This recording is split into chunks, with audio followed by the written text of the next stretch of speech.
কোনো মা পারবে? কোনো মা পারবে? মা, তোমরা তো মা,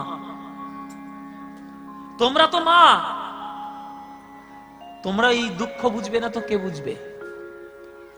একটা রমণী, একটা নারী নিজেকে ধন্য বলে মনে করে, সব থেকে সেদিন আনন্দিত হয় সে যখন জানতে পারে সে সন্তানের জননী হতে চলেছে।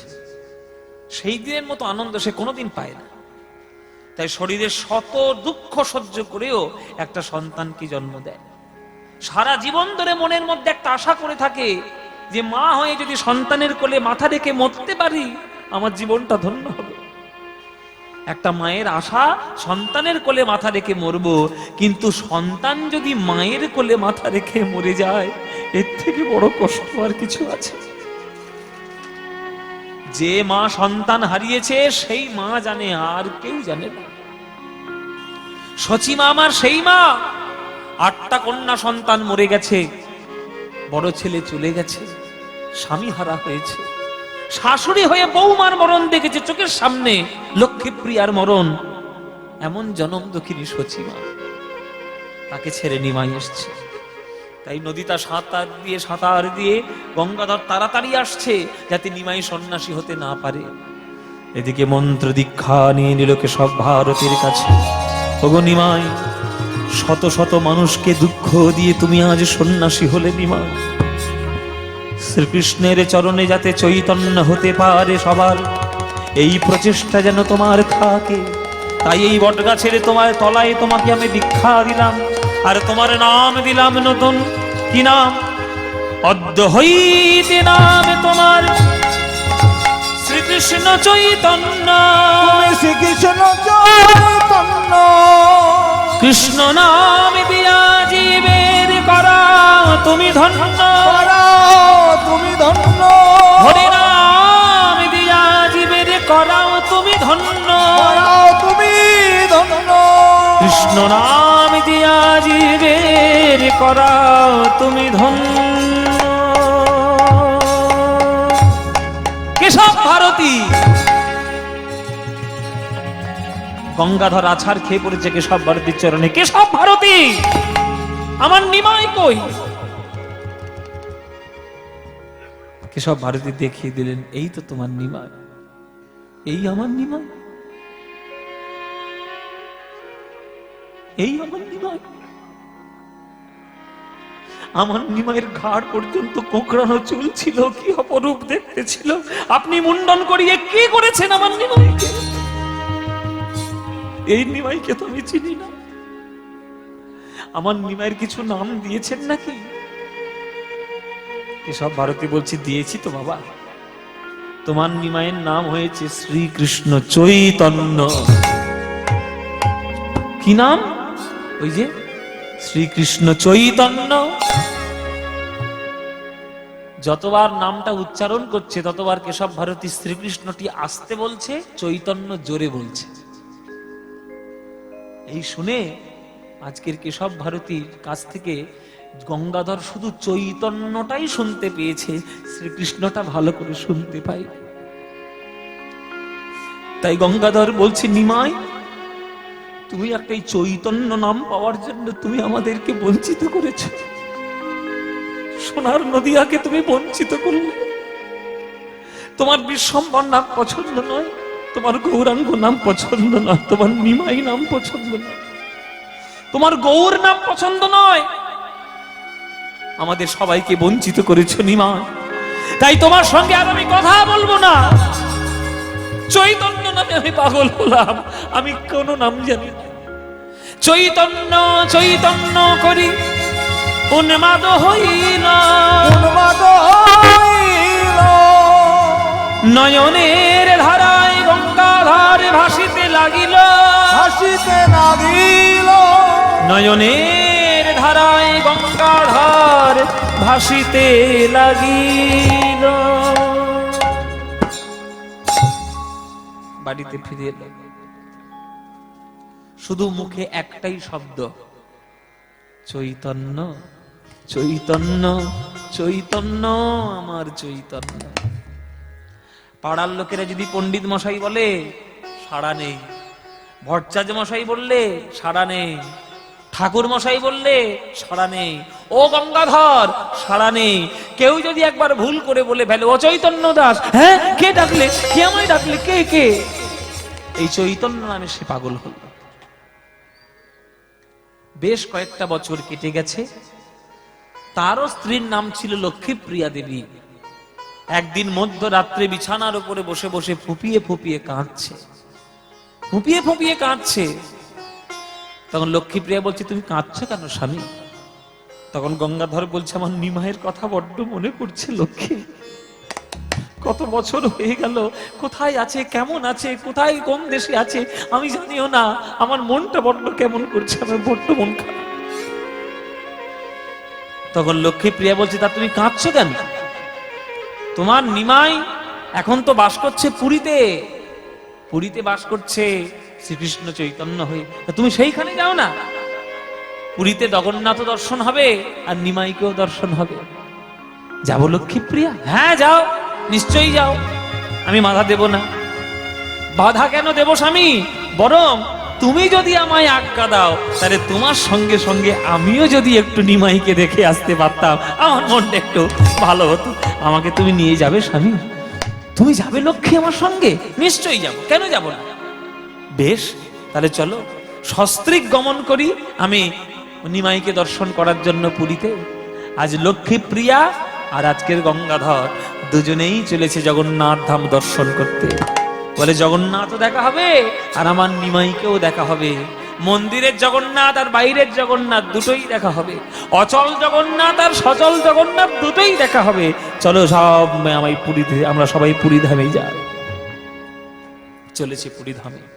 আপনারাও চলুন, আমরাও চাই পুরী ধামে সবাই মিলে। জগন্নাথ স্বামী নয়ন পথগামী ভবতু মে। জগন্নাথ স্বামী নয়ন পথগামী ভবতু মে। জগন্নাথ স্বামী নয়ন পথগামী ভবতু মে। জগন্নাথ স্বামী নয়ন পথগামী ভবতু মে। উলুধ্বনি। কদাচিৎ কালীন বিতত বিপিন সঙ্গীত তরল মুদাভীরি নারী বদন কমল স্বাদ মধুপ रमा ब्रह्मा शिव शूर गणेशार्चित पद जगन्नाथ स्वामी नयन पथगामी भवतु मे। जगन्नाथ स्वामी नयन पथगामी भवतु मे। जगन्नाथ स्वामी नयन पथगामी भवतु मे।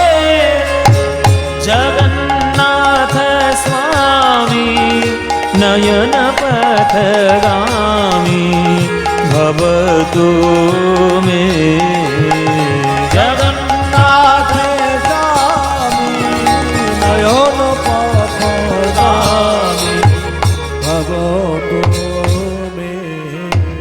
गरि गरि गम गरि गरि गम गरि गम पम गरि गम पम गम गरि गम गनि नि ध पम द पम गम गरि सा पब ग प ग प नि नि ग प ग प नि रि स नि स प नि स ग रि ग नि स नि स नि द प म प ग म प द नि नि स ग म प द नि नि स स ग म प द नि नि स। जगन्नाथ स्वामी नयन पथगामी भवतु मम ग नि स नि रि स स प म प ग म नि ग स नि रि स नि प द नि रि प द नि रि प द नि ग नि ग नि स नि रि स नि स नि स ध नि प द म प ग म ग रि ग म प द नि नि स ग म प द नि नि स ग म प द नि नि स। जगन्नाथ स्वामी नयन पथगामी भवतु मे।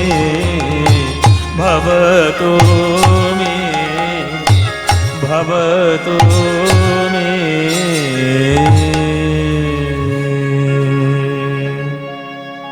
সবাই বলুন জগন্নাথ দেব কি, জয় জগন্নাথ দেব কি, জয় জগন্নাথ দেব কি। বলো বলভদ্র জিউ কি, সুভদ্রা মাই কি, শ্রীকৃষ্ণ চৈতন্য মহাপ্রভু কি। এসো গঙ্গাধর এসো। না, আমি গঙ্গাধর নই, আমি গঙ্গাধর নই। আমার কোনো পরিচয় নেই, আমার একটাই পরিচয়, আমি চৈতন্য দাস। আমি ভট্টাচার্য ঠাকুর মশাই, পণ্ডিত মশাই, গঙ্গাধর আমার কোনো নাম নেই, আমার একটাই নাম, আমার চৈতন্য দাস নাম। আচ্ছা বাবা চৈতন্য দাস, তুমি আমায় এত ভালোবাসো, আমি বুঝতে পারিনি গঙ্গাধর, তোমাকে আমি অবহেলা করে চলে এসেছি, তোমার ইচ্ছা অপূর্ণ করে আমি চলে এসেছি, তার জন্য আমি তোমার কাছে ক্ষমা চাইছি। আজ আমার পিছনে জগন্নাথ আছে, তুমি জগন্নাথের সামনে দাঁড়িয়েছ, বলো তুমি যা চাইবে আজ জগন্নাথ তোমাকে প্রদান করবে।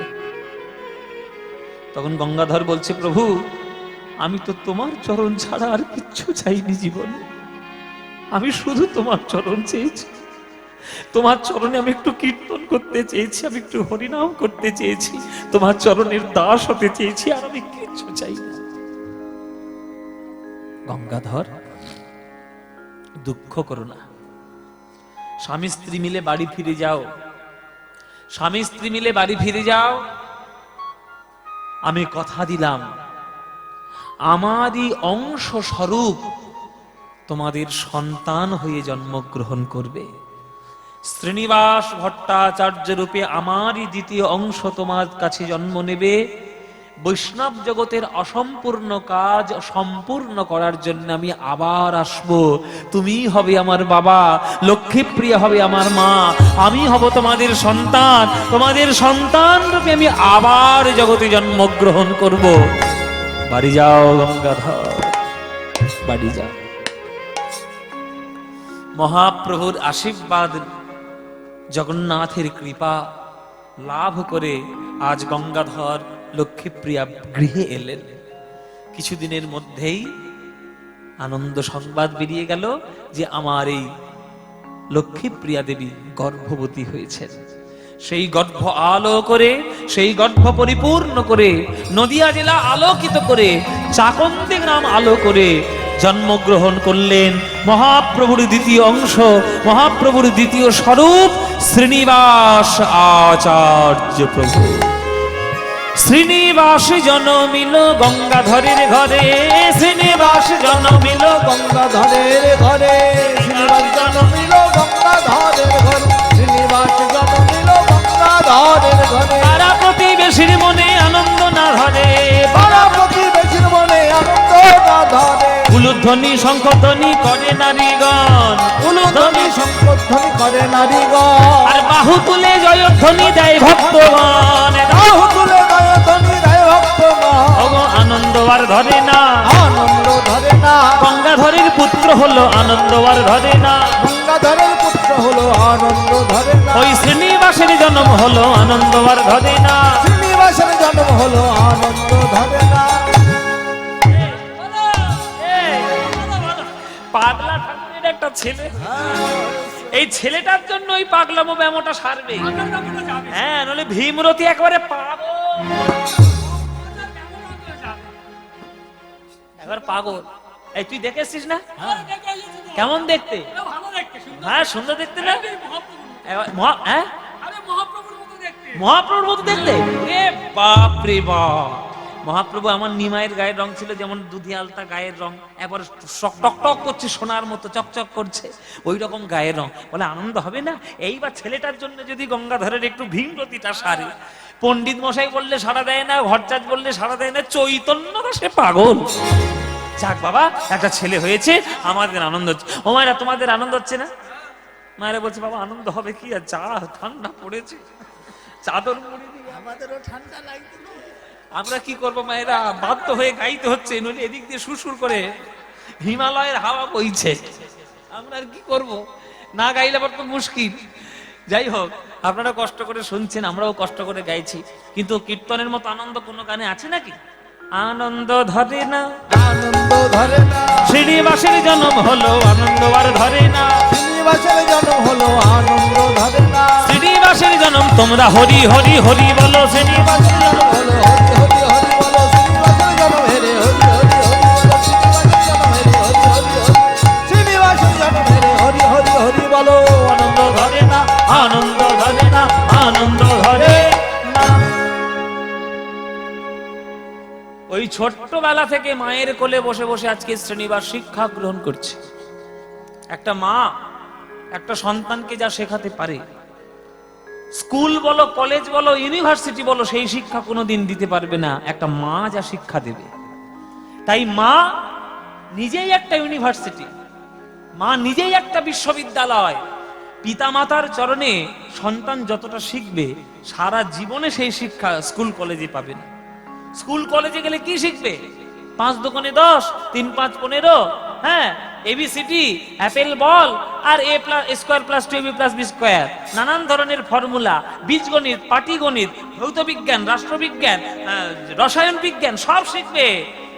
কিন্তু মানুষ কাদের কোলে হবে? বাবা মায়ের কোলে হবে। তাই আপনারা মা, সন্তানকে মানুষ করার দায়িত্ব আপনাদের। দেখুন কি করে শ্রীনিবাস মানুষ হচ্ছে। 6 মাস বয়স হয়ে গেছে, শ্রীনিবাস সবে হামাগুড়ি দেওয়া শুরু করেছে। হামাগুড়ি দেওয়া যখন শুরু করেছে, আলতো আলতো কথা যখন বেরোচ্ছে, হ্যাঁ, যখন আলতো আলতো কথা বেরোচ্ছে, তখন মা সন্ধেবেলায় ওই ঘরের সামনে ঠাকুর ঘর, সেই ঠাকুর মন্দিরে কোলে করে বসায়, আর বসিয়ে ওই ছোট্ট ছোট্ট হাত দুটি নিয়ে এরকম করে তালি তালি দিয়ে শেখাচ্ছে। বলো তো বাবা, বলো, বলো বাবা, বলো নিতাই নিতাই নিতাই, বলো গৌর গৌর গৌর। মা শেখাচ্ছে। বলো বাপ শ্রীকৃষ্ণ চৈতন্য সুন্দর, বলো বাপ শ্রীকৃষ্ণ চৈতন্য সুন্দর, বলো বাপ শ্রীকৃষ্ণ চৈতন্য সুন্দর, বলো বাপ শ্রীকৃষ্ণ চৈতন্য সুন্দর।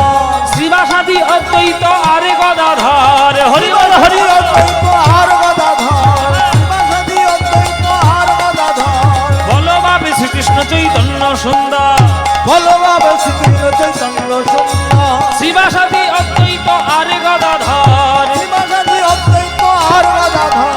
জয় রূপ সনাতন ভট্ট রঘুনাথ, জয় রূপ সনাতন ভট্ট রঘুনাথ, শ্রীজীবী গোপাল ভট্ট দাস রঘুনাথ। শ্রীজীবী গোপাল ভট্ট দাস রঘুনাথ। আপনারা জীবনে শিখিয়েছেন? জীবনে শিখিয়েছেন?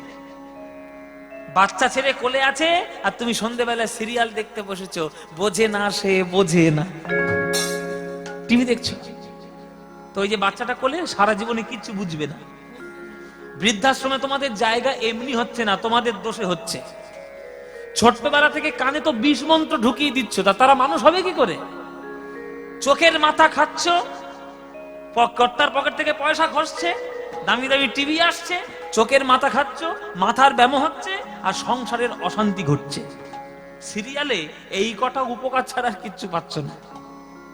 কি করে শাশুড়ির খাবারে বিষ মাখাবে, কি করে বৌমার গলা টিপে মারবে, আর কি করে নায়ককে ধরে ধরে 5-10টা করে বিয়ে দিয়ে দেবে। যত সব অশিক্ষিতদের দল, সেই সব আপনারা বাড়িতে ঢোকাচ্ছেন, আর আপনারা নিজেরাই সব সেইগুলো দর্শন করে আর নিজেদের সংসারে খাল কেটে কুমির নিয়ে আসছেন।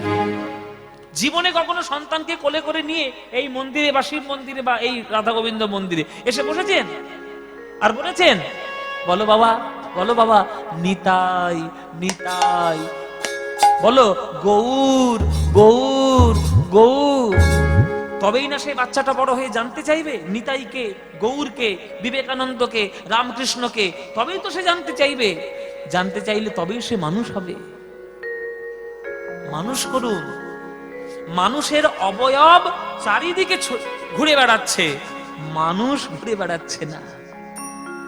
মানুষ যদি ঘুরে বেড়াতো, আজকের ইসরায়েলের যা দশা হচ্ছে ওটা হতো? গাজায় যা হচ্ছে, ইসরায়েলে যা হচ্ছে, সারা বিশ্বে যা যুদ্ধ হচ্ছে, মানুষ হলে হতো? জেনে রাখবেন, যে দেশ থেকে সঙ্গীত চলে যায়, যে দেশ থেকে কালচার চলে যায়, যে দেশ থেকে চিত্রকলা চলে যায়, যে দেশ থেকে গান বাজনা চলে যায়, সেই দেশটা গোলা বারুদের দেশ হতে বেশি দিন সময় লাগে না।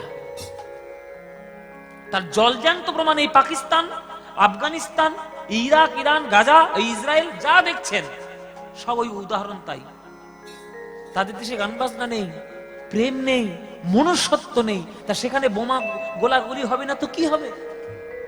মানুষ করুন, মানুষ কোলে বসান, বাচ্চাদের হাতটা করতালি দিয়ে শেখান, নিজেরাও শিখবেন, বাচ্চাদেরও শেখাবেন।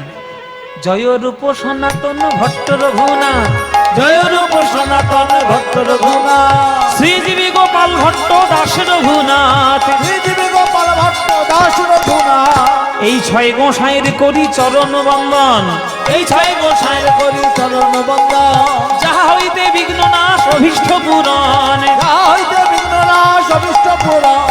এই ছয় গোসাই যাবে ব্রজে কইলে বাস, এই ছয় গোসাই যাবে ব্রজে কইলে বাস। অগ রাধা কৃষ্ণ নিত্য লীলা করিলেন প্রকাশ। রাধা কৃষ্ণ নিত্য লীলা করিলেন প্রকাশ। বাবা বদন ভরে জয় দাও, বদন ভরে জয় দাও, বদন ভরে জয় দাও, বদন ভরে জয় দাও। জয় দিলে জয়ী হবে বদন ভরে জয় দাও, জয় দিলে জয়ী হবে বদন ভরে জয় দাও। জয় দিলে জয়ী হবে হরি হরি হরি বলে, জয় দিলে জয়ী হবে। হরি হরি হরি বলে জয় দিলে জয়ী হবে, হরি হরি হরি বলে জয় দিলে জয়ী হবে, হরি হরি হরি বলে জয় দিলে জয়ী হবে, হরি হরি হরি বলে জয় দিলে জয়ী হবে। বদন ভরে জয় দাও, বদন ভরে জয় দাও, বদন ভরে জয় দাও, বদন ভরে জয় দাও। মায়ের কোলের শিক্ষা নিতে নিতে শ্রীনিবাসের বয়স হলো ওই 6-7 বছর। বাবার হাত ধরে, বাবার হাত টেনে টেনে শ্রীনিবাস বলছে, বাবা আমায় পাঠশালায় পাঠাবে না? আমি পড়াশোনা করতে যাব না? রক্ত কথা বলছে তো, রক্ত কথা বলবে না? বাবা পণ্ডিত হওয়ার জন্য নবদ্বীপে গিয়ে বসেছিল, সেই পড়াশোনার সেই রক্ত তো কথা বলছে। রক্ত আমায় পড়াশোনা করাবে না বাবা? ভর্তি করিয়ে দিল মাস্টারমশাইদের কাছে পাঠশালায়। আশেপাশে যত শিক্ষক ছিল সবার কাছে যা যা ভালো শিক্ষা পাওয়া যায় সবগুলো গ্রহণ করল। ওই যে একটা কথা আছে না মায়েরা, যেখানে দেখিবে ছাই উড়াই যা দেখো তাই, পাইলেও পাইতে পারো অমূল্য রতন। শিক্ষা কোথা থেকে আসবে কেউ জানে না। একটা মুচির কাছেও শিখতে হয় জানো। একটা মুচি যখন জুতো সেলাই করে, তুমি পারবে? তুমি তো পারবে না, তাহলে শিখতে ক্ষতি কি? সম্মান সবাইকে করবে। তুমি ব্রাহ্মণ, তুমি চণ্ডী পাঠ করতে পারো, তার জন্য তোমার কাছে শিখবো। একটা মুচি, সে যে জুতো সেলাইটা করতে পারবে, সে তুমি পারবে, তাহলে ওটাও আমার কাছে শিখতে হবে। তাই জগতের যত সমাজের মানুষ রয়েছে সবাই সম্মানের অধিকারী, কেউ অসম্মানের অধিকারী নয়। তুমি সম্মান দিতে পারছো না, এটা তোমার অশিক্ষা, তার কোনো দোষ নেই, তার কোনো দোষ নেই। তাই যেখান থেকে শিক্ষা পাবেন সেইখান থেকে কুড়িয়ে নিন। আশেপাশের যা যা মাস্টার মশাই, শিক্ষক মশাই ছিলেন, প্রত্যেকের কাছে শ্রীনিবাস গেল, পড়াশোনা করে এলো। এই পড়াশোনা করতে করতে বড় হতে হতে ওই মোটামুটি বয়স হয়েছে 12-14 বছরের মতো বয়স হয়েছে শ্রীনিবাসের। ওইটুকু বয়সে সে মহাপণ্ডিত হয়ে উঠল। পণ্ডিত যখন হবে তার কথাবার্তার মধ্যে অন্যরকম কথাবার্তা আসবে, শালীনতা আসবে, ভদ্রতা আসবে। বাবার কাছে গিয়ে বলছে, বাবা একটা কথা বলবো? বল বাবা শ্রীনিবাস, কি কথা? বলে, আমার বাবার নামে যদি কেউ খারাপ কথা বলে আমার কি ভালো লাগবে? তুমি তোমার বাবা, তোমার নাম ধরলে তুমি সাড়া দাও না, তোমার উপাধি ধরলে সাড়া দাও না, গঙ্গাধর বললে সাড়া দাও না, পণ্ডিত মশাই বললে সাড়া দাও না, চৈতন্য দাস বললে তুমি তখন নড়ে চড়ে বসো। কে এই চৈতন্য দাসটা? কে? কার নামে তুমি এত পাগল? তখন গঙ্গাধর বলছে, ওরে শ্রীনিবাসে রে, যে চৈতন্যের নামে আমি পাগল হয়েছি, সে চৈতন্যকে যে একবারে দেখবে সে তো আমার মতো পাগল হয়ে যাবে। এই চৈতন্য আমায় পাগল করেছে, তার প্রেমে আমি পাগল, তার ভালোবাসায় হরি নামের পাগল। সেই চৈতন্য কি জানিস? আমার আমার গৌর রতন করে যত। আহা, এই হলো গান, এই হলো কীর্তন। এক একটি গানের মধ্যে শুধু হৃদয়ের আর্তনাদ রয়েছে ভগবানের প্রতি। তবেই না পদ, তবেই না কীর্তন। গৌর রতন করে যত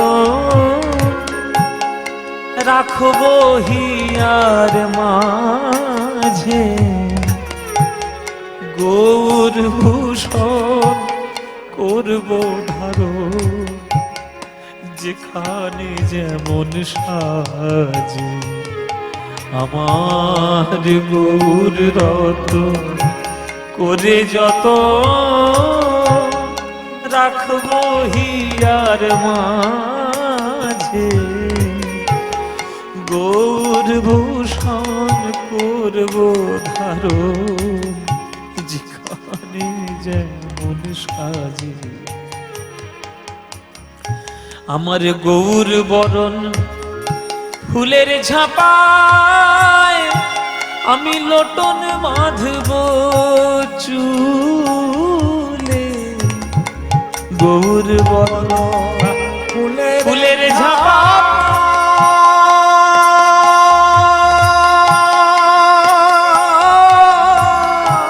আমি লোটন বাঁধব চুলে। গৌর বলে গৌরব করে আমি পথে যাব চলে। আমি গৌর বলে গৌরব করে পথে যাব চলে। তোমরা দেখছো কি সই আমার গোরা রূপে, আমার সকলই গেল ভেসে। দাস লোচন বলে কুতূহলে আমি দেখবো বসে বসে।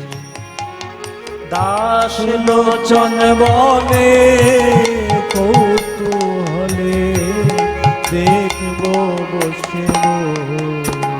দেখবো দেখবো কারা গেল আর কারা বা আছে, কারা গেল আর কারা বা আছে। আমি গৌর ভালো বেসেছি বলে দেখবো কারা গেল আর কারা বা আছে। গৌর ভালো বেসেছি বলে দেখবো কারা গেল কারা বা আছে। দাস লোচন বলে কুতূহলে আমি দেখব বসে বসে। ও তাহলে মা ছোটবেলায় সে কোলে বসিয়ে বসিয়ে যে গৌরের নাম করাতো, সেই গৌর তোমার চৈতন্য? বলে হ্যাঁ, ওই গৌরী আমার চৈতন্য। ওর জন্যই আমি পাগল হয়েছি রে শ্রীনিবাস।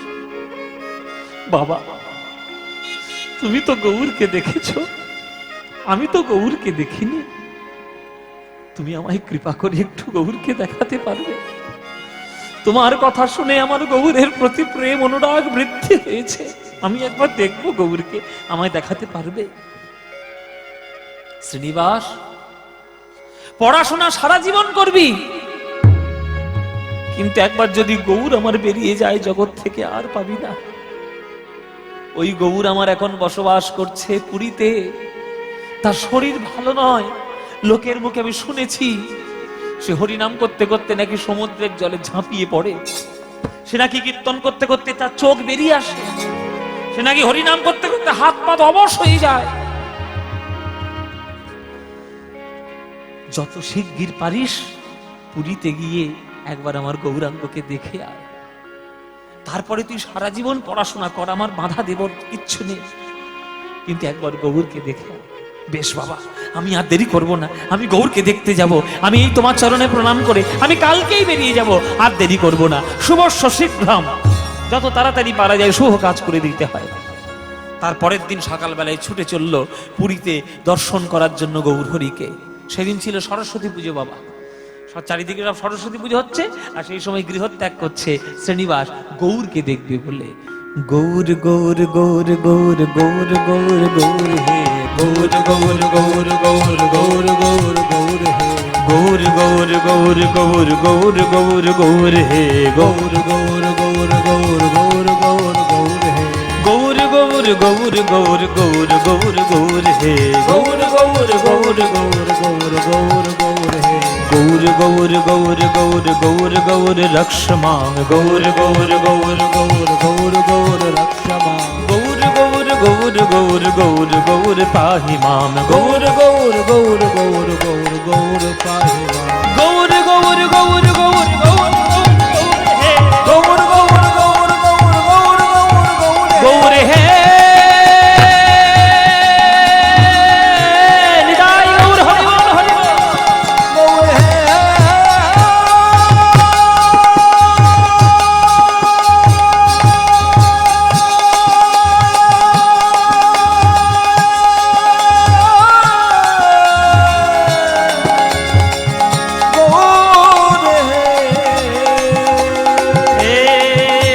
গৌর হে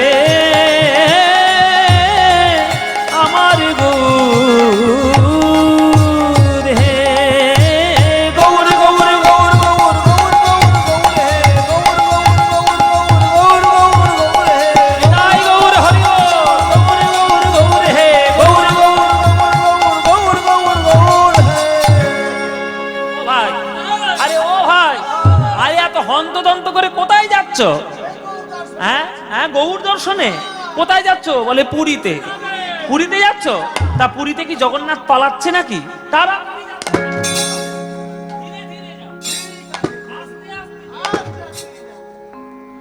বলে গৌরকে আমার কি জগন্নাথ পালাচ্ছে নাকি?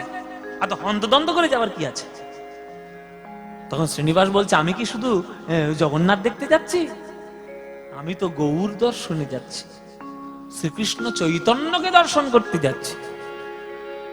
কাকে দর্শন করতে যাচ্ছ? শ্রীকৃষ্ণ চৈতন্য। ও আচ্ছা আচ্ছা, বলে মাথাটা নিচু করে নিলে কেন দাদা? শ্রীকৃষ্ণ চৈতন্যের নাম শুনে মাথাটা নিচু করলে কেন? তখন বলছে, মাথা নিচু করলাম কেন? ওই দেখো দূরে বট গাছের তলায় একটা বাবাজি বসে বসে কাঁদছে, ওকে গিয়ে জিজ্ঞেস করে এসো। শ্রীনিবাস সেই বাবাজির কাছে গিয়ে বলছে, বাবাজি আপনি কাঁদছেন কেন এরকম করে? তখন বাবাজি বলছে, আমি পুরীর ধাম থেকে আসছি তো ওই জন্য আমি কাঁদছি। পুরী ধাম? আমিও তো পুরীতে যাচ্ছি। পুরীতে গেলে জগন্নাথ দর্শন হয়, গৌর দর্শন হয়। আপনি কি শ্রীকৃষ্ণ চৈতন্য মহাপ্রভুকে দেখতে পাননি? কাঁদছেন কেন? কি দুঃখে কাঁদছেন?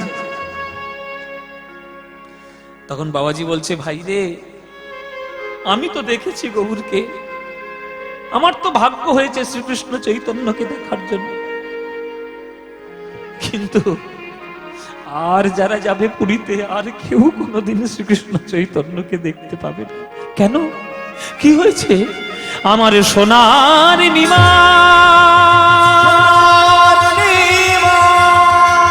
আমার প্রাণের গৌর হরি শ্রীকৃষ্ণ চৈতন্য এই জগতে না, জগতে ছেড়ে চলে গেছে প্রভু।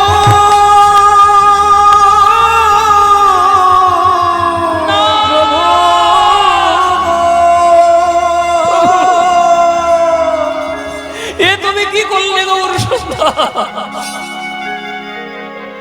কেন আমায় এইভাবে বঞ্চিত করে তুমি চলে গেলে প্রভু? বাবার আজ্ঞায় তোমার চরণ দর্শন করব বলে ছুটে চলেছি, আর তুমি চরণটাই সরিয়ে নিলে প্রভু। আর আমার দেখা হলো না। ও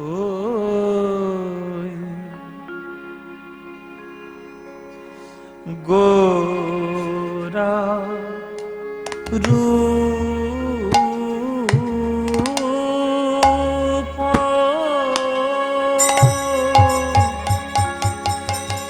লাগি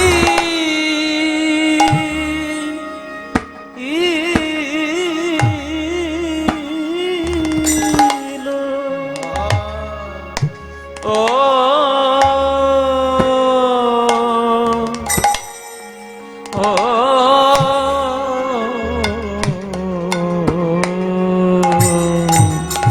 গোরা রূপ লাগিল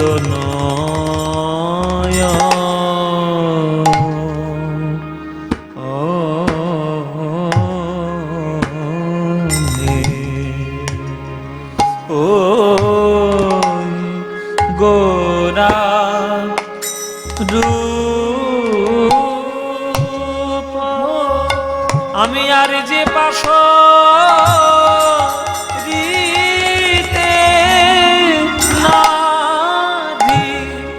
সদাই আমার হিয়া জাগে আর যে পাশরিতে নারী সদাই জোরে করে আমার হিয়া জাগে আর যে পাশরিতে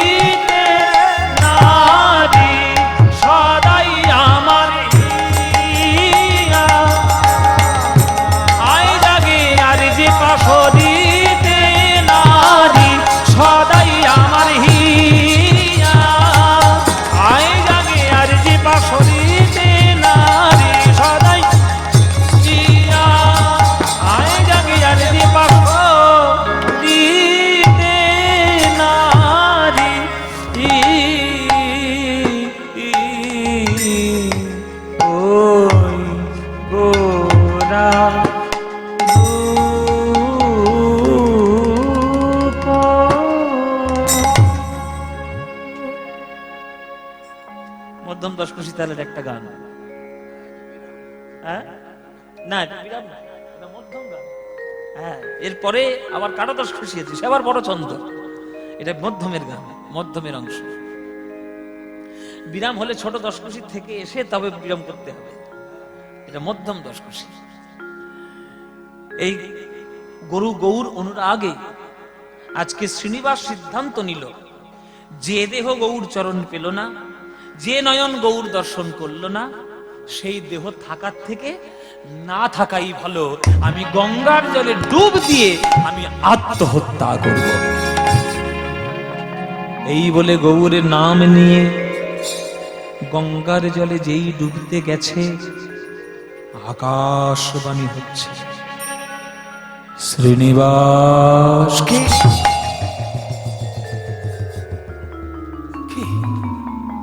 শ্রীনিবাস,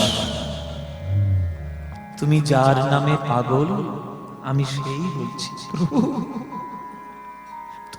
তুমি আকাশবাণী কেন করছো?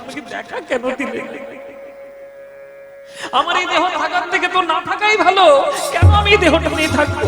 তোমার চরণ দর্শন করতে পারি না। শ্রীনিবাস 84 লক্ষ মানব জনির মধ্যে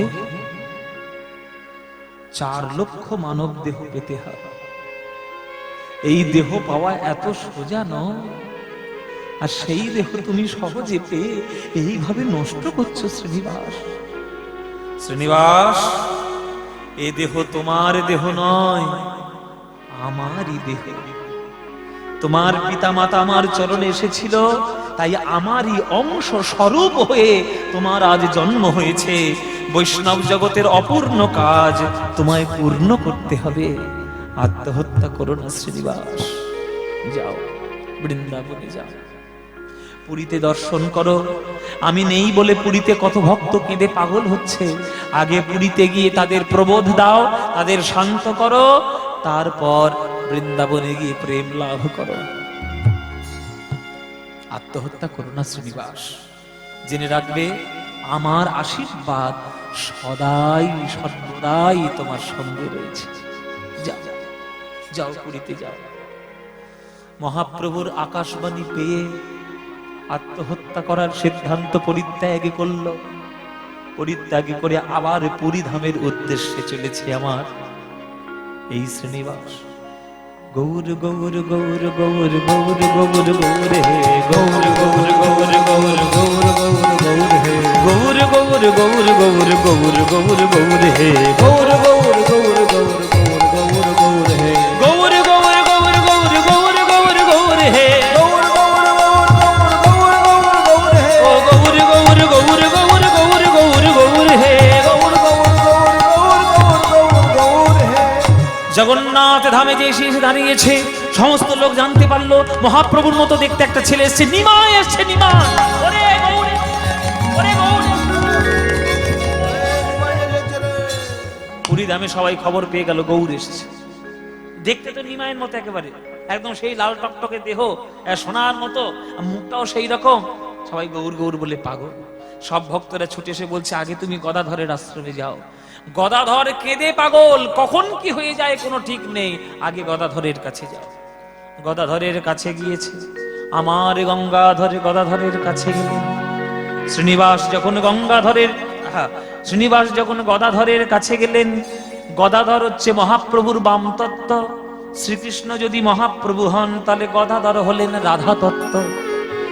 রাধা কৃষ্ণের যেমন প্রেমের কোনো বিরাম নাই, আমার মহাপ্রভুকে ছেড়ে গদাধর থাকতে পারছে না, মরেই যাবে।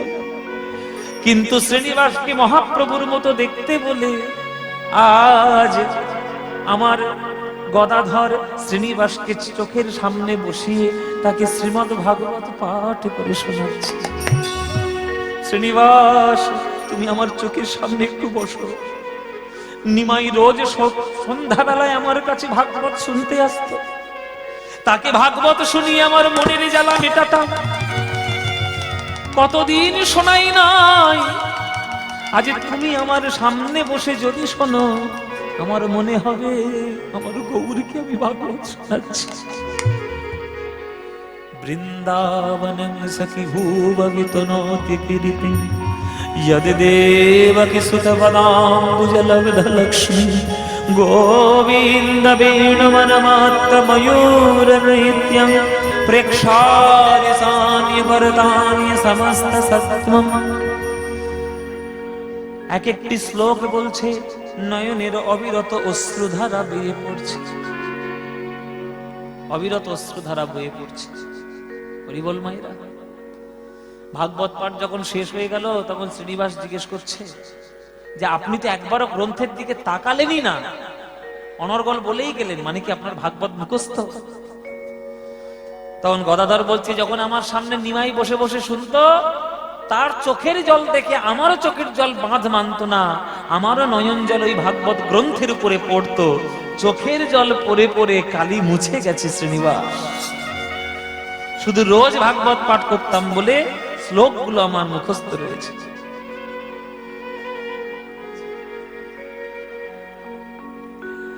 তাই তুমি আমার সামনে বসে আজকে শুনছো, মানে আমার কাছে গৌরের মতো। যাও শ্রীনিবাস, জীবন ধন্য হয়ে যাবে। একবার হরিদাস ঠাকুরের সমাধিতে প্রণাম করে এসো। যার সব দেহ, যার শরীর স্বয়ং মহাপ্রভু নিজ হাতে সমাধি দিয়েছেন, সেই সমাধিতে প্রণাম করলে জীবন ধন্য হয়ে যাবে। শ্রীনিবাস গিয়ে হরিদাসের সমাধিতে প্রণাম করছেন। এই কৃপা করো মোরে ঠাকুর হরিদাস গো, এই কৃপা করো মোরে ঠাকুর হরিদাস গো। জনম জনম যেন হই বৈষ্ণবের দাস গো, জনম জনম যেন হই বৈষ্ণবের দাস। হরিদাসের সমাধিতে প্রণাম করলেন। আপনারা পুরীতে গিয়েছেন তো? পুরীতে কারা কারা গিয়েছেন হাত তুলুন। প্রায় সবাই, প্রায় মোটামুটি সবাই। এবার হরিদাসের সমাধি কজন দেখেছেন? হাত তুলুন। হাতটা দেখছেন অল্প। এখনকার দিনের লোকেরা পুরীতে যায় শুধু সমুদ্রে আছাড় খাওয়ার জন্য। পুরীতে যাব আর ওই সমুদ্রের জলে গিয়ে ঢেউয়ের মধ্যে গিয়ে আছাড় খায়, এইটাই এখন পুরীতে বেড়ানো। হরিদাসের সমাধি স্বর্গদ্বার শ্মশানের কাছাকাছি, দর্শন করতে হবে না? আমরা এই যে ফলের নির্যাসটাকে খাই, আদ্যপান্ত ফলটাকে খাই না, ওই জন্যই আমাদের এই দশা বাবা। ফলের জুস করে খাচ্ছেন, জুস খাবেন না, গোটা ফল খেয়ে নিন। গোটা ফল যেটা আনন্দ দেবে, জুস কখন আনন্দ দেবে না। তাই জুসের মতো ওই কেবলমাত্র পুরীতে শুধু ঘুর ঘুর করে ঘুরে আসা, এটা ঠিক নয়। পুরীতে আদ্যপান্ত গিলে খান, তবে এই পুরীর কৃপাগুলো তো পাবেন। গম্ভীরা দর্শন করুন, হরিদাসের সমাধি দর্শন করুন, টোটা গোপীনাথের মন্দিরে যান, আলারনাথ মন্দিরে যান, গুন্ডিচা মন্দির যান, 18 নালা যান, জগন্নাথের ভোগ মন্দির দর্শন করুন, জগন্নাথের সমাধি ক্ষেত্র দর্শন করুন, তবেই না পুরী। ওই উপরে উপরে কিছু হবে না, সব ভেতরে প্রবেশ করতে হবে। ভেতরে প্রবেশ করুন। বাড়িতে ফিরে এলো শ্রীনিবাস। গঙ্গাধর বলছে, ফিরলি কেন বাবা? সংসারে তো আর তোমার জায়গা নেই। যে একবার গৌর প্রেমে ধন্য হয়েছে তার আবার সংসার কি?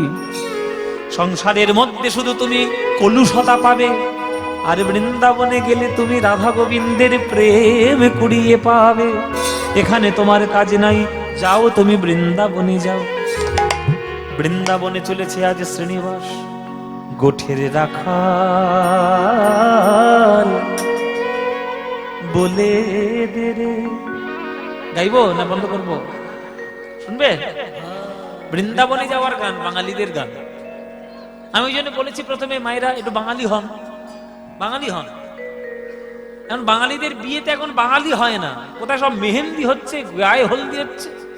এখন হলদি রসম বলে, এখন গায়ে হলুদ কেউ বলে না, হলদি রসম। বিয়ে সবাই হলদি রসম হচ্ছে, হাতে মেহেন্দি হচ্ছে। বাঙালি হন, বাঙালি হন। বাঙালি হয়ে বাঙালিদের গান শোনার চেষ্টা করুন।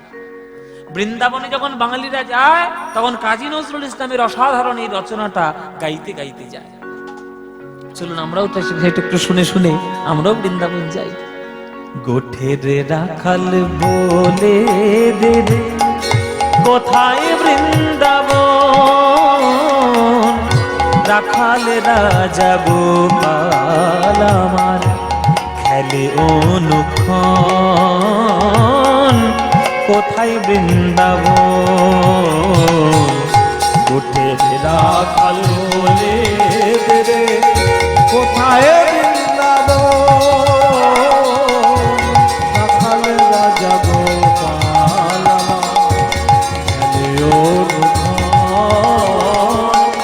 কোথায় বৃন্দাবন? দিনে রাতে মিলন বসে, চাঁদ হাসে রে চাঁদের পাশে।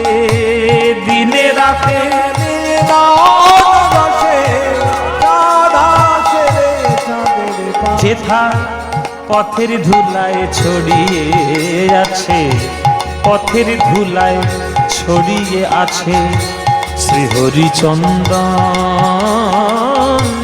কোথায় বৃন্দাবন? গোঠের রাখাল বলে দে রে, কোথায় বৃন্দাবন? রাখাল রাজা গোপাল আমার কোথায় বৃন্দাবন? যেথা কৃষ্ণ নামের ঢে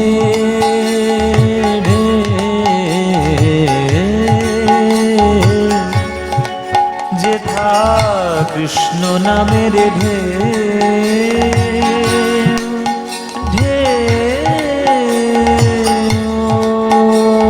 ওঠে রে। সুনীল যমুনায় তমাল বনে আজ তনুর নূপুর শোনা যায় গো, নূপুর শোনা যায়। আজও যেথা কদম তলে বেনু বাজে সাঁঝ সকালে, আজ দেখা তলে বেনু বাজে সাজে সকাল। যেথা নিত্য লীলা করে আমার, নিত্য লীলা করে আমার মদন মোহন। কোথায় বৃন্দাবন গোঠের রাখাল বলে দেবে, কোথায় বৃন্দাবন রাখাল রাজা গোপাল আমার খেলেও নখন। কোথায় বৃন্দাবন, কোথায় বৃন্দাবন, কোথায় বৃন্দাবন, কোথায় বৃন্দাবন। সবাই বলুন বৃন্দাবন ধাম কি, বৃন্দাবন ধাম কি, বৃন্দাবন ধাম কি। বলুন শ্রীমতী রাধা রানী কি, श्रीमती राधा रानी की, श्रीमती राधा रानी की। बोलो प्रेम से राधे राधे, राधे राधे, बोलो राधे राधे। वृंदावनं सखी भूभवितो नोति कीर्ति, यद देवकी सुत पदाम्बुजलब्ध लक्ष्मी, गोविंद वेणुमनुमत्त मयूरनृत्यं, प्रेक्षादि सान्य परतान्य समस्त सत्वम।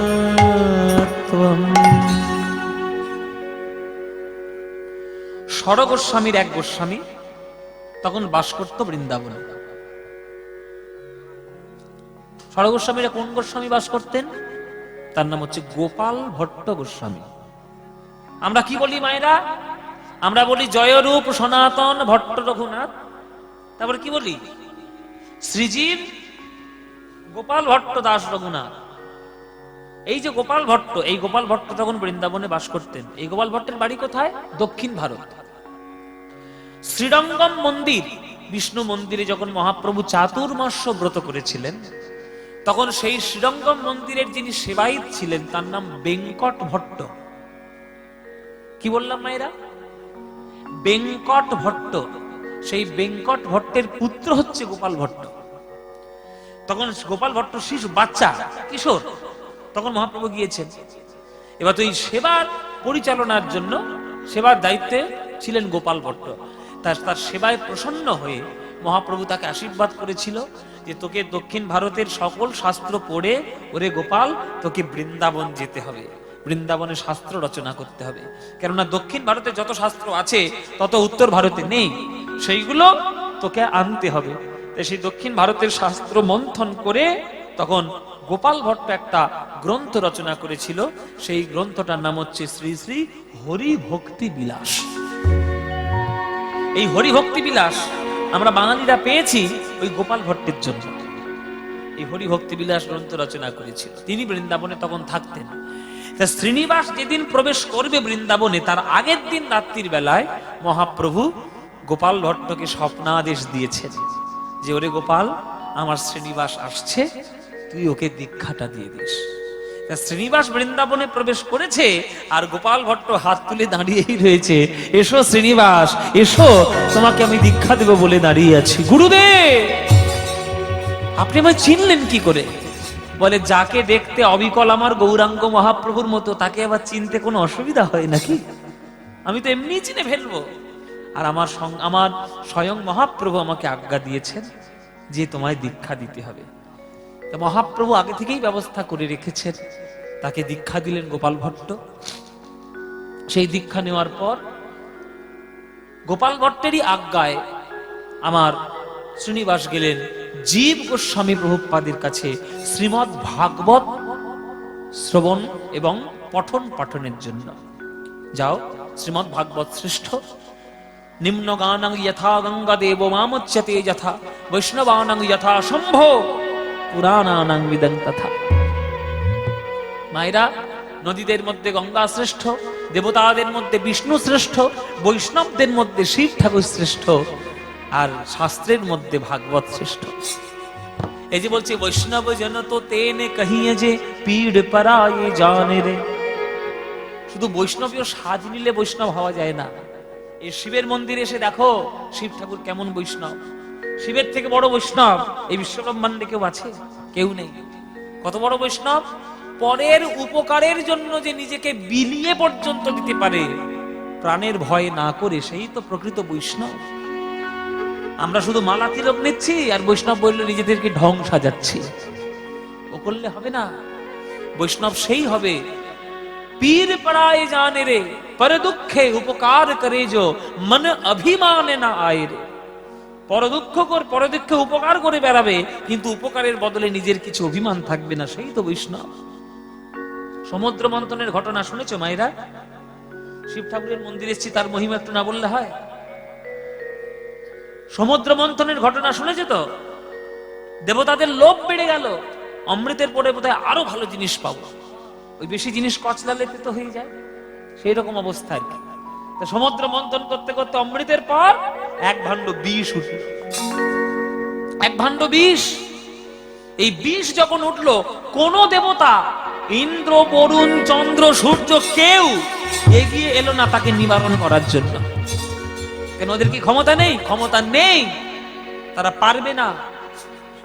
বিষের তীব্র দাবদাহে তারা জ্বলে যেতে লাগলো, বিশ্বব্রহ্মাণ্ড ছাড়খাড় হচ্ছে, এত তীব্র বিষ। ওই হলাহল বিষ উঠেছে, হলাধল বিষ উঠেছে, সেটা কারোর পান করার ক্ষমতা নেই, কারোর ক্ষমতা নেই। এলো কে? এলো আমার শিব ঠাকুর। শিব ঠাকুরই এলেন, নিজের জীবনের পরোয়া না করে ওই বিশ্বব্রহ্মাণ্ডকে জ্বালা দেওয়া বিষ নিজেই তিনি কণ্ঠে ধারণ করলেন। নিজে কণ্ঠে ধারণ করলে সেই কণ্ঠ হয়ে গেল নীলাভ বর্ণ। কিন্তু শিব মরল না একটাই কারণ, যেহেতু বিষটা পান করার আগে অমৃতের অংশ তার পাওয়া হয়ে গেছিল, ওই জন্য সে মরেনি। কিন্তু প্রাণের পরোয়া না করে যে জগৎবাসীকে বাঁচানোর জন্য বিষটাকে গ্রহণ করলো, সে বৈষ্ণব হবে না তো কে হবে বাবা? তাই শিব ঠাকুরের সম্পর্কে আপনাদের অনেক ভ্রান্ত ধারণা আছে। এসব ভ্রান্ত ধারণাগুলো কাটান। জেনে রাখবেন, আমাদের লোকাচারে, আমাদের লোকের রীতিনীতিতে অনেকগুলো কুসংস্কার আর অন্ধবিশ্বাস ঢুকে গেছে। আমরা শিব ঠাকুর মানেই জানি গাঁজা খেকো লোক। কেউ কোন শাস্ত্রে আপনি দেখাতে পারবেন যে শিব গাঁজা খেয়ে বেড়ায় শ্মশানে মশানে? শিবের মতো যোগী, শিবের মতো শাস্ত্রজ্ঞ, শিবের মতো ধীর স্থির, শিবের মতো অত বড় বৈষ্ণব বিশ্বব্রহ্মাণ্ডে কেউ নেই। আর আপনি আপনার বাসনা পূরণ করার জন্য আপনার গাঁজা খেতে ভালো লাগে বলে আপনি শিব ঠাকুরের উপর দোহাই দিয়ে দিলেন। এসব উল্টো পাল্টা কাজ। নিজের কামনা বাসনা পূর্ণগুলো আমরা ভগবানের কাছে এসে করি কেন? কৃষ্ণ পরিষ্কার গীতায় বলেছে, কর্মণ্যেবধিকারস্তে মা ফলেষু কদাচন মা কর্মফল হেতুর্ভমা সঙ্গস্তানি কর্মণি। কর্ম করো, ফল তুমি পাবে, বিনা কর্মে ফল তোমাকে দেওয়া হবে না। আর আমরা আমাদের স্বভাব, আগে ফলের কথা চিন্তা করব, তারপরে আমরা কর্ম করব। খেয়ে দিয়ে কাজ নেই, সমস্ত মন্দিরে মন্দিরে সব আমরা মনের কামনা বাসনা নিয়ে আমরা মন্দিরে পুজো দিতে যাচ্ছি। আমার টাকা দাও, আমার গাড়ি দাও, আমার বাড়ি দাও, ছেলে দাও, মেয়ে দাও, এই দাও, ওই দাও। কেন? কি করতে দেবে ভগবান? শিবের অন্য কোনো কাজ নেই তোমার ওই জন্য দেওয়ার জন্য বসে আছে? তার বিশ্বব্রহ্মাণ্ড চালাতে হবে না? সে তোমার চাকরি দেওয়ার জন্য বসে আছে মন্দিরের মধ্যে। নিজে পড়াশোনা করবে না, পড়াশোনায় লবডঙ্কা, আর শিব ঠাকুরের কাছে এসে হত্যে দিয়ে পড়ে আছে চাকরি দাও। কেন?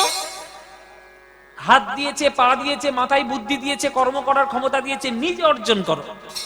শিব ঠাকুরের কাছে যদি কিছু চাইতে হয়, চেয়ে নেবে, হে শিব ঠাকুর তোমার মতো ধৈর্য আমায় দাও, জ্ঞান আমায় দাও, ভক্তি আমায় দাও, প্রেম আমায় দাও, বুদ্ধি আমায় দাও, তোমার মতো বৈষ্ণবীয় স্বভাব আমায় দাও।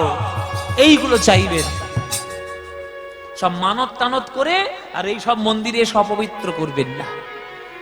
নিজের কলুষতা যেন ভগবানকে চড়াবেন না, ভগবানের কাছে নিজের মনটাকে পবিত্র করানোর জন্য আসুন।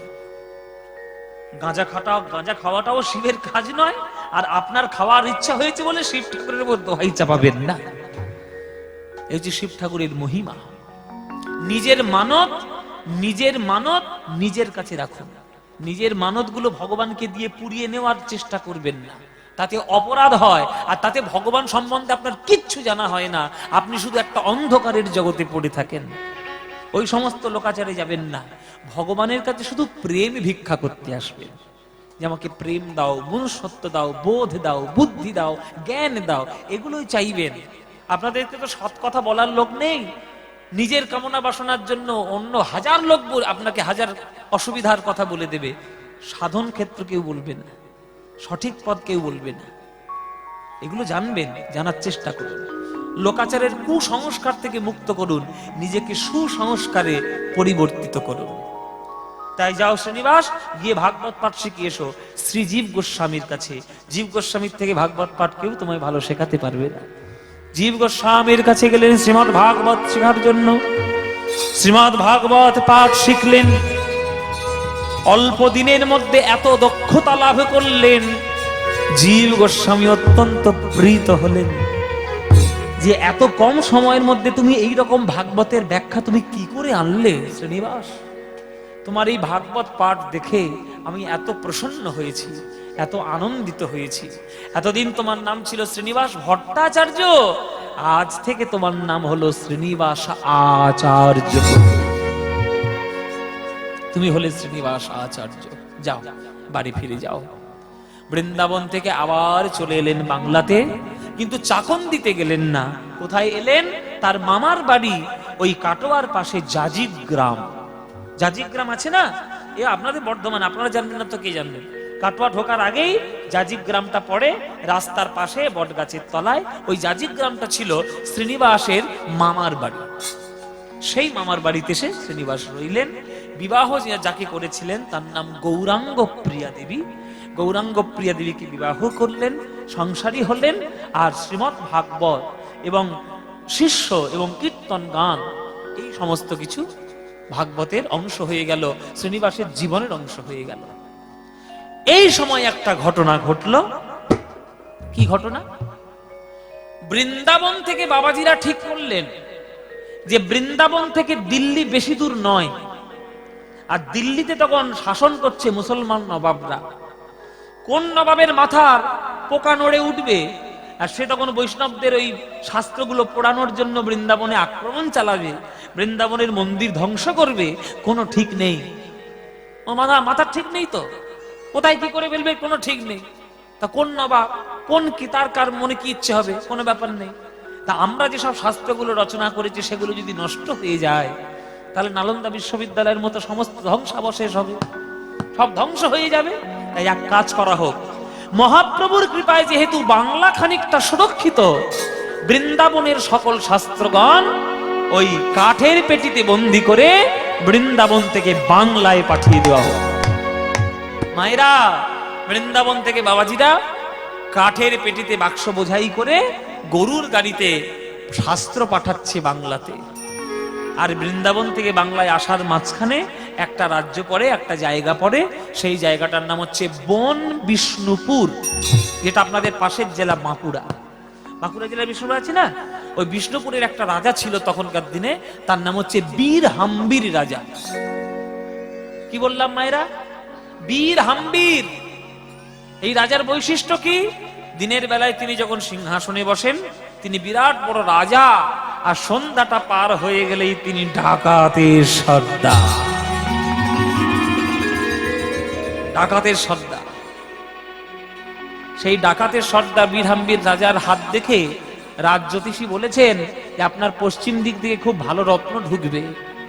তাই সমস্ত লাঠিয়ালকে পশ্চিম দিকে পাঠিয়ে দিয়েছে, বলে যেটাই ঢুকবে সেটাই ডাকাতি করে নিয়ে আসবি। কালু, ওমায়েরা সব ডাকা, মুখগুলো দেখে নাও। এইটা কালু। কালু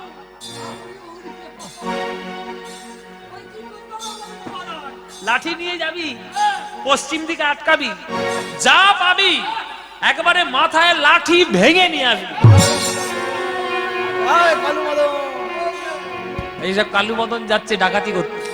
ও মায়েরা, বাবাজিরা গরুর গাড়িতে বাক্স বোঝাই করে বই পাঠাচ্ছে। এবার যারা ডাকাতি করতে যাবে তারা বইয়ের মহিমা বুঝবে। সে বাবাজিদেরকে মেরে ঠান্ডা করে দিয়েছে। হারে রে রে রে রে রে,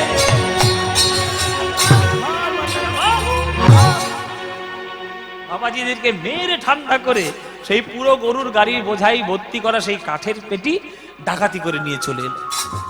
সকালবেলায় মহারাজের কাছে নিয়ে গেছে, মহারাজ ডাকাতি করেছি, বিরাট বড় ডাকাতি। বলছে খোল খোল, আমার চোখের সামনেই খোল, দেখ বড় বড় সোনার পাত বোধহয় লুকানো আছে। ও মায়েরা, সে কাঠের পেটি খুলে দেখে সোনার পাত কি, সব তাল পাতা ভর্তি হয়ে আছে। তখনকার দিনে তাল পাতায় লিখতো না, তাল পাতায় সব পুঁথি লিখতো, হ্যাঁ, ভূত রিপোর্টে পুঁথি লিখতো, সেই সব ভর্তি হয়ে আছে। রাজা বলে, তো তোরা কি ডাকাতি করতে গিয়ে কি ডাকাতি করে নিলে? আর একটা খুলে দেখো, আর একটা খুলে দেখো। তোমার সে আর একটা খুলে দেখতে, সেখানেও পুঁথি ভর্তি। বলে তুই কিছুই বোঝা যাচ্ছে না। এই এই গুরুদেবকে ডেকে নিয়ে তো। গুরুদেবের নাম হচ্ছে শ্রী ব্যাস চক্রবর্তী। সেই ব্যাস চক্রবর্তীকে ডেকে নিয়ে আসা হলো।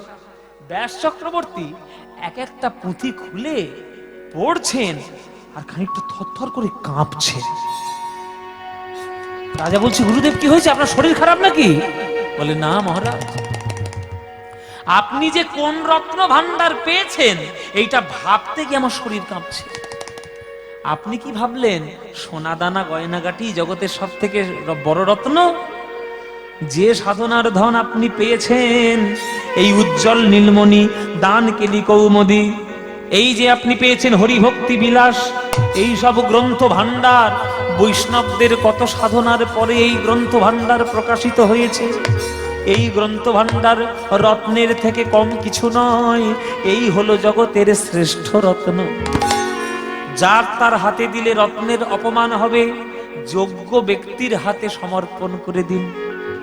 তখন ওই বিষ্ণুপুরের রাজা ঢেরা পিটিয়ে দিয়েছিল যে আমাকে ভাগবতে পাঠ করে যে আমাকে আমার মন গলাতে পারবে, আমি তাকে এই গ্রন্থ ভান্ডার উপহার দেব। তখন এই জাজিগ্রামে খবর এলো শ্রীনিবাস আচার্যের কাছে।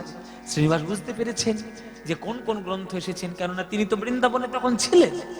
সেই গ্রন্থগুলো যখন সন্ধান পেলেন, জাজিগ্রাম থেকে ছুটে চললেন বিষ্ণুপুরে। এক একটা গ্রন্থ উদ্ধার করছে রাজার কাছ থেকে।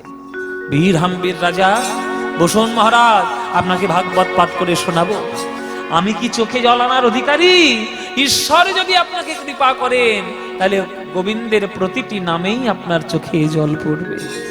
তুণ্ডে তাণ্ড বিনিরতি বিতনুতি তুণ্ডাবলি লব্ধয় উদ্ধনি कर्णक्रोड कडम्बिनि घटेति कर्णाभृतिभस्पृहं चेत प्राङ्गन संगिनि विजयति सर्वेन्द्रियाणां कृतिनः जानिजनितं यत् भयमृते कृष्णेति वर्णद्वै बर्हापीडं नटवर बापू कर्णयो कर्णिकारं बिभ्रतवासो कणककपीशं वैजयन्तीं च मालं रन्ध्राण्वेणधर सूधया पूरयन् गोपवृन्दे वृन्दारण्यं स्वपदरमणं प्राविशद गीतकीर्तिः संसार सिन्धूमविदुस्तरमूर्तितीर्ष नन्यप्लव भगवत पुरुषोत्तमस्य लीलाकथारसनि सेवनमन्तरेण पुंस भवेद् विविध दुःखदवार्दितस्य।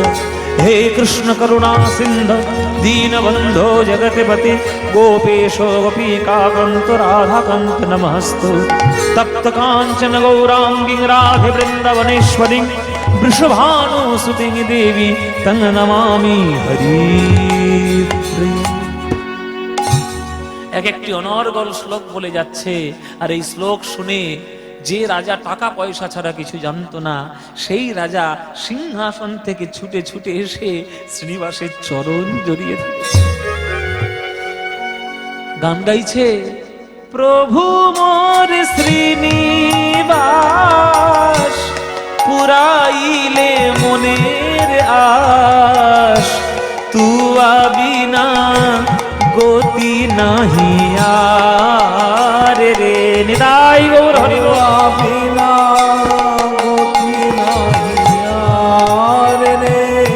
আমি আছিনু মায়ার কীট, আমার বড়ই লাগিত মিঠ, দেখাইলা আমি আরো ধার হে, দেখাইলা আমি আরো ধার রে। ও মাইরা, একটা গোবরে পোকা আর একটা মৌমাছি দুজনে বন্ধুত্ব হয়েছে। তা মৌমাছি গোবরে পোকাকে জিজ্ঞেস করছে, এ গোবরে পোকা তুই কি খাস? তখন গোবরে পোকা বুক ফুলিয়ে বলছে, আমি গোবর খাই। মৌমাছি বলছে, খাস গোবর, আবার বুক ফুলিয়ে বলছিস কেন? তুই যেটা খাস সেটা জগতে সব থেকে নিকৃষ্ট বস্তু, ওটা গরুর বিষ্ঠা। তখন গোবরে পোকা বলছে, তুই কি খাস? বলে, আমি কি খাই? আমি খাই মধু।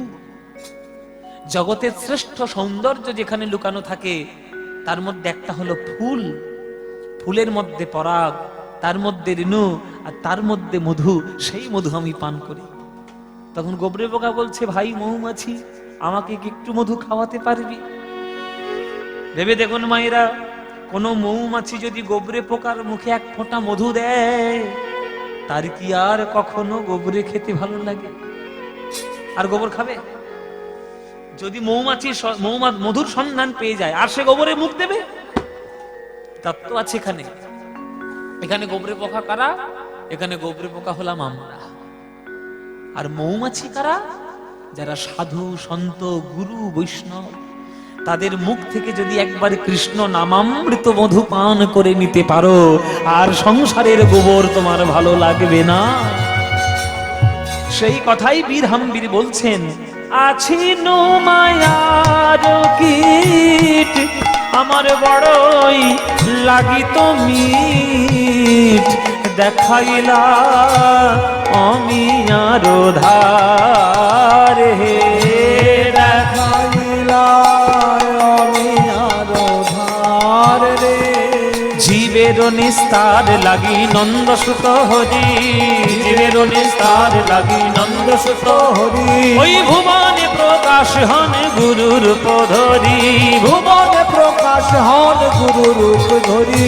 মহিমায় গুরু কৃষ্ণ এক করি জানো, মহিমায় গুরু কৃষ্ণ এক করি জানো, গুরু আজ্ঞা হৃদে সদাই সত্য করি মান, গুরু আজ্ঞা দিবে সদাই সত্য পরিমাণ। গুরু রূপে ভগবান, গুরু রূপে ভগবান, শিষ্যের করে পরিত্রাণ গুরু রূপে ভগবান, শিষ্যের করে পরিত্রাণ গুরু রূপে ভগবান। সেই বীর হাম্বির রাজা হয়ে গেছিল পরবর্তীকালে শ্রীনিবাসের শিষ্য। সেই সকল গ্রন্থা ভান্ডার উদ্ধার করলেন, নিজের কাছে নিয়ে এলেন, চলে এলেন আবার জাজিগ্রামে। সেই শ্রীনিবাস আচার্যের সব থেকে প্রিয় শিষ্য যারা ছিল, তাদের মধ্যে নরোত্তম দাস ঠাকুর একজন, তার মধ্যে রামচন্দ্র কবিরাজ ঠাকুর একজন, তার মধ্যে গোবিন্দ দাস একজন। কত শিষ্য তিনি করেছেন। মনোহর শাহী ঘরানার কীর্তন নিজে তিনি তৈরি করেছেন। সেই শ্রীনিবাস আচার্যের পাটবাড়ি হলো জাজিগ্রাম। আপনারা পয়সা খরচা করে তো নানান জায়গায় বেড়াতে যান, আপনাদের নিজের পাশের জায়গায় এত বড় একটা জায়গা রয়েছে, একবার গিয়ে মাথা ঠুকে আসবেন মায়েরা, তবেই আপনারা আমাদের বাংলার মহিমাগুলো বুঝতে পারবেন। জয় নিতাই। সেই শ্রীনিবাস আচার্যের কথা, সেই মহাপ্রভুর দ্বিতীয় স্বরূপের কথা আজকেই আমরা এখানেই রক্ষা করলাম। শ্রীনিবাসের কৃপা বিন্দু আপনাদের মাথার উপর ঝরে ঝরে পড়ুক। আপনারা এত কষ্ট করে এই ঠান্ডার মধ্যে, এই বৃষ্টির সমস্ত কিছু মাথায় নিয়ে এতক্ষণ ধরে কীর্তন শুনলেন। চলুন জয় নিতাই।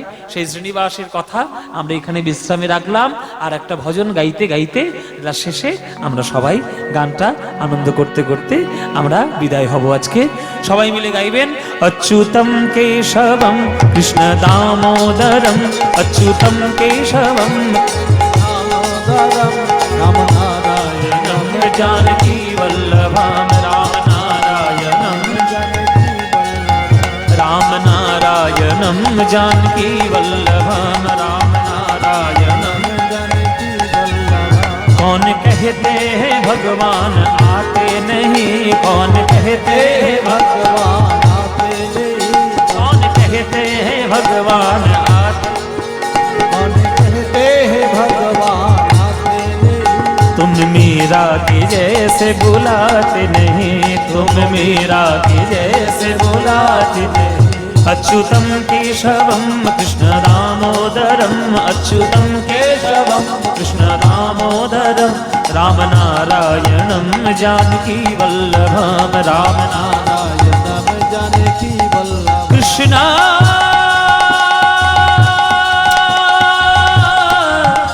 कृष्ण हरे কৃষ্ণ হরি ওম হরি ওম হরি ওম হরি ওম। জয় নিতাই ভজনিতাই গৌর রাধে শ্যাম জপ হরে কৃষ্ণ হরে রাম ভজনিতাই।